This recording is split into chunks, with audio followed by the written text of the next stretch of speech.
OK, donc la limite ici qu'on cherche, c'est une limite d'une fonction qui contient l'expression valeur absolue de x. Alors, petit rappel ici sur le côté, là, je vais vous écrire ça ici. La valeur absolue de x, il faut se rappeler que c'est deux valeurs, en fait.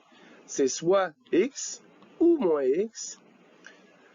Alors, c'est x si jamais à l'intérieur, c'est déjà positif, donc si x est plus grand que 0.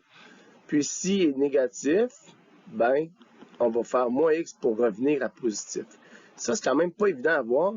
Puis on va même mettre plus grand ou égal à 0 pour la première condition pour pouvoir inclure tous les cas.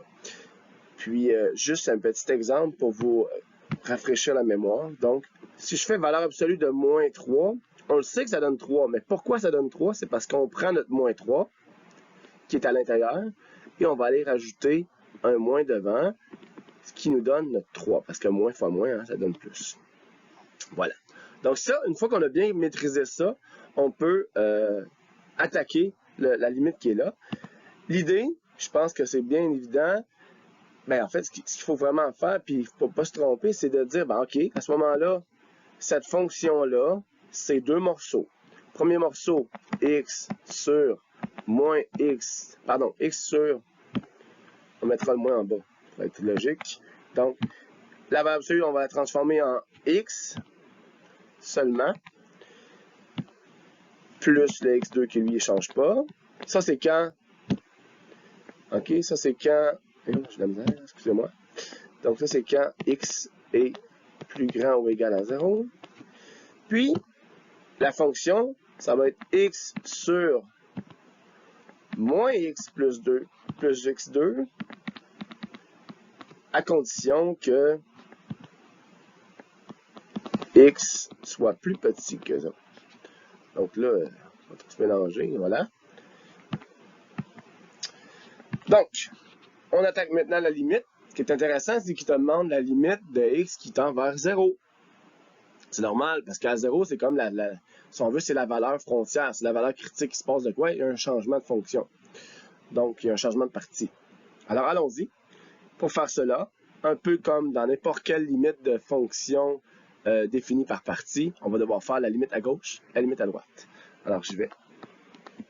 Limite de x qui tend vers 0 moins. Ça, c'est la limite à gauche de ma fonction. C'est quoi ça? C'est la limite du morceau de gauche. C'est quoi le morceau de gauche? C'est le morceau quand x est plus petit que 0. OK? Puis là, à force de faire des exemples comme ça, vous allez comme développer des trucs. Vous n'aurez plus besoin de réécrire la fonction comme deux morceaux. Vous allez juste considérer la valeur absolue comme étant négative ou positive, tout dépendant de ce qui se passe là, dans votre limite. Alors justement, ici, je vais prendre le deuxième morceau.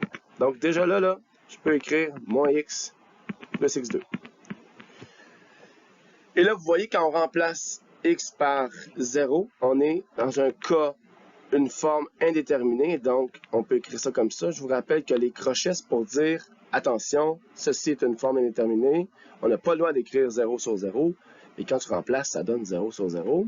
On peut même se rajouter ici FI pour forme indéterminée. Et comment on fait pour résoudre ça? Il y a plusieurs techniques. On peut factoriser, multiplier par le conjugué, faire de la rationalisation, dénominateur commun si c'est une addition ou soustraction fraction. Mais là, ici, on a des polynômes. Donc, la bonne idée, ça serait de factoriser. Alors, c'est ce qu'on va faire. Alors, limite de x qui tend vers 0 plus, moins, pardon. Je mets en évidence un x au numérateur. Ça tombe bien, il y a juste ça. Mais ça veut dire qu'il y a un fois 1 quelque part qui apparaît. Et ici, je vais mettre un autre x en évidence pour être capable de simplifier. Donc, ça me donne moins 1 plus x. Pourquoi je fais ça? Vous allez voir, en simplifiant, on se trouve à, si on veut, on se trouve à régler le problème de division de la forme indéterminée 0 sur 0. Parce que maintenant, cette limite-là, c'est tout simplement limite de x qui tend vers 0 moins de 1 sur moins 1 plus x. Et quand x tend vers 0 moins, ça donne 1 sur moins 1 plus 0, ce qui donne 1 sur moins 1 qui donne moins 1.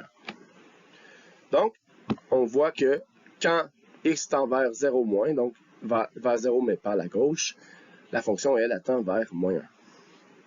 Maintenant, de la même façon, puis là, j'ai envie de dire, je vais prendre peut-être des petits raccourcis, mais de la même façon, c'est le même genre de calcul. La seule chose qui change, parce qu'on est rendu à la limite à droite, 0 plus, ça va être notre morceau de départ. La fonction, elle, le principe, si on veut, de limite qu'on fait en ce moment, ne va pas changer. Alors ici, on a la fonction x sur x plus x2.